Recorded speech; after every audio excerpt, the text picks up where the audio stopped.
Robert had always been a devoted father. For 32 years he had worked at the steel mill providing everything his son David could ever need. When David's mother passed away from cancer, David was only 17 and Robert raised him alone through those difficult years. He never remarried. He said his heart belonged to one woman and his purpose belonged to one son. Now Robert was 73.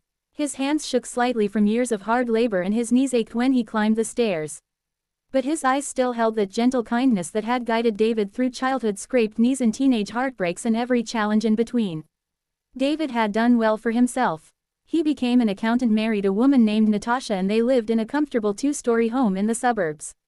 When Robert's health began to fail and he could no longer manage living alone, David insisted his father move in with them. It seemed like the right thing to do. The natural thing. For the first few months everything went smoothly enough. Robert kept to himself mostly.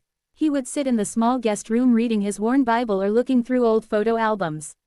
Sometimes he would shuffle into the kitchen to make himself tea, and he always cleaned up after himself. He never asked for much. Just a quiet place to rest and the comfort of knowing his son was nearby. But Natasha had different ideas about how their home should be. She had grown up wealthy and accustomed to a certain lifestyle. She liked everything pristine and orderly. She hosted dinner parties for David's colleagues and she worried constantly about appearances. Robert's presence made her uncomfortable.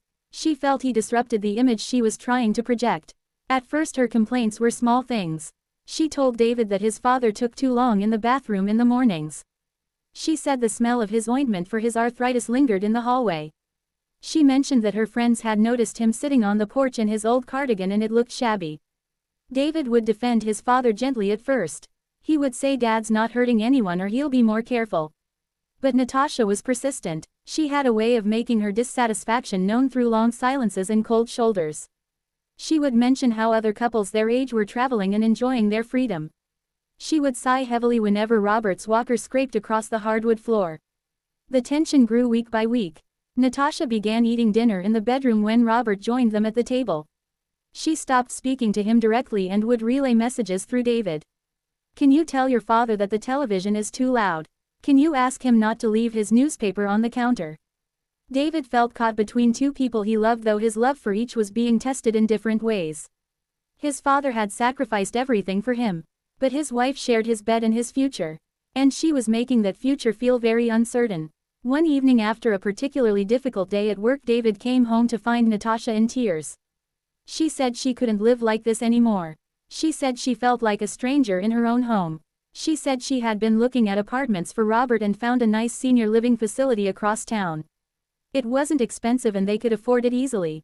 She made it sound reasonable, practical, like the obvious solution. David felt something twist in his chest. He thought about his father alone in that small room.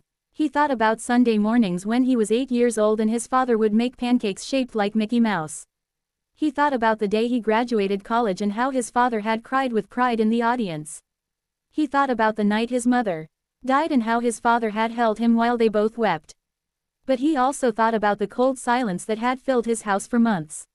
He thought about sleeping on the couch because Natasha was so angry. He thought about growing old with this woman and whether she would still be there if he chose his father over her comfort. It was the hardest decision of his life and he made the wrong one. The next morning David went to his father's room. Robert was sitting in the worn armchair by the window reading from the Book of Psalms. He looked up and smiled when David entered. That same gentle smile that had greeted him every day of his childhood. "Dad," David began and his voice cracked slightly. "We need to talk." Robert closed his Bible, carefully marking his place with a faded ribbon. He nodded for David to continue. David explained about the apartment. He used the same words Natasha had used. Practical, comfortable, a place where Robert would have his own space and wouldn't have to worry about being in anyone's way. He talked quickly, trying to get through it before his courage failed. He didn't look directly at his father's face.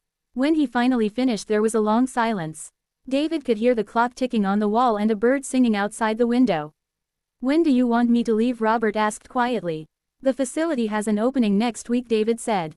His throat felt tight. Robert nodded slowly. He looked down at his Bible, then back up at his son. "All right," he said. "If that's what you think is best." David felt relief and shame wash over him in equal measure. He mumbled something about helping with the move and then left the room quickly. He couldn't bear to stay there any longer. Over the next few days Robert packed his belongings. He didn't have much: clothes and books and photographs. A few tools from his years at the mill. The wedding ring he still wore on a chain around his neck.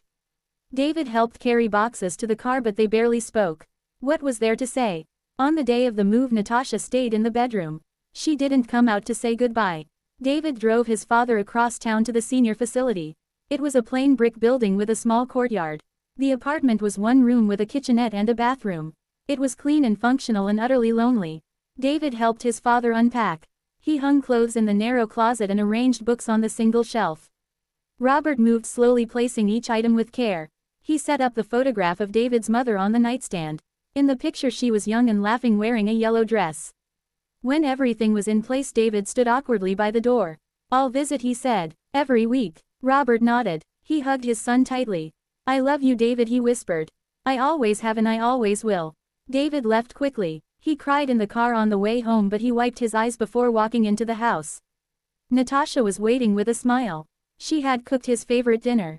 The house felt spacious and quiet and empty in a way it never had before. That night David couldn't sleep. He lay in bed staring at the ceiling.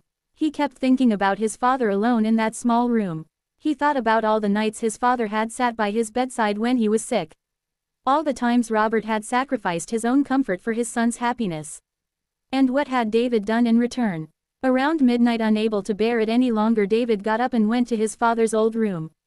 It was empty now except for the bed and the armchair. He sat down and in the darkness he began to pray. He hadn't prayed in years, not really. But now the words came haltingly from somewhere deep inside. He didn't know what he was asking for. Forgiveness maybe, or guidance, or just the strength to live with what he had done. As he sat there in the silence, he noticed something on the windowsill. It was his father's Bible. Robert must have left it behind accidentally. David picked it up and opened it to the marked page. Psalm 27. His eyes fell on verse 10. "When my father and my mother forsake me, then the Lord will take me up." The words hit him like a physical blow. He read them again and again. His father had been reading this psalm that morning. Had Robert known what was coming? Had he found comfort in these words even as his own son was preparing to send him away? David thought about Jesus and how he had taught that whatever we do to the least of these we do to him. He thought about the parable of the sheep and the goats. He thought about honor thy father and mother. All the Sunday school lessons from childhood came flooding back.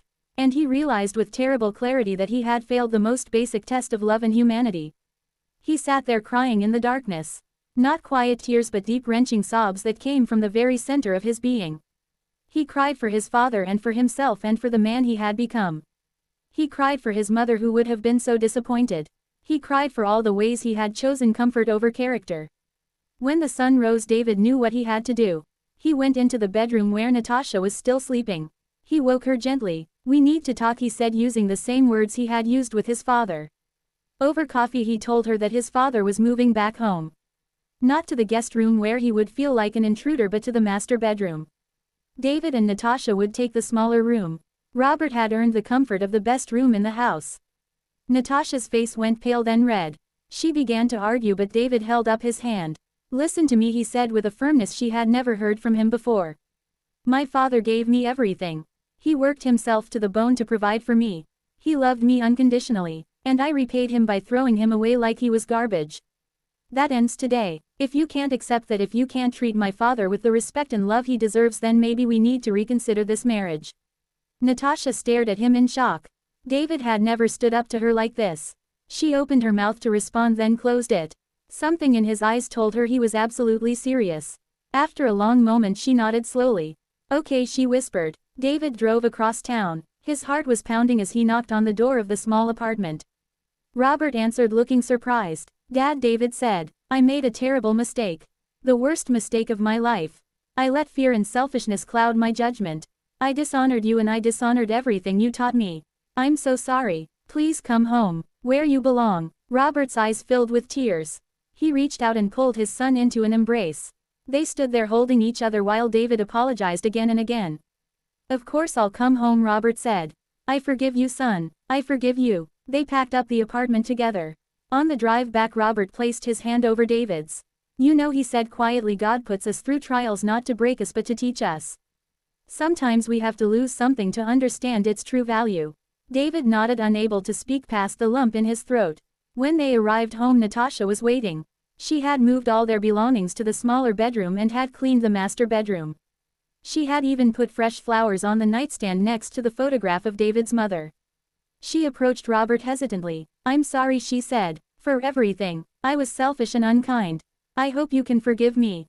Robert took her hand. "We all make mistakes, dear," he said gently. "What matters is that we learn from them." That evening the three of them sat down to dinner together. Really together for the first time. They talked and laughed and Robert told stories about David as a boy. Natasha listened and asked questions and slowly the ice around her heart began to melt. In the months that followed their home became something it had never been before. A place of real love and family. Robert's presence brought a warmth and wisdom that had been missing. He taught Natasha how to make his wife's famous apple pie. He helped David understand that success wasn't measured in money but in relationships and kindness. And David learned the lesson that Jesus had been trying to teach him all along. That love requires sacrifice. That honoring those who came before us honors God. That our worth isn't found in appearances or comfort but in how we treat the vulnerable and the elderly and those who depend on us. Robert lived 3 more years. They were good years filled with Sunday dinners and quiet conversations and the knowledge that he was loved. When he passed away peacefully in his sleep, David and Natasha were there holding his hands. At the funeral, David spoke about his father's life. He talked about sacrifice and forgiveness and second chances. He talked about the lesson he had learned about putting love above convenience. And he thanked God for not letting him compound his mistake, for giving him the wisdom to make it right before it was too late. Years later, when David himself was old, he would think back on that time. He would remember the pain of almost losing his father, not to death but to his own selfishness. And he would remember the joy of bringing him home, of choosing love, of learning the lesson that Jesus had taught through a worn Bible and a marked page and a father's endless grace. It was a lesson he never forgot, and one he passed on to his own children.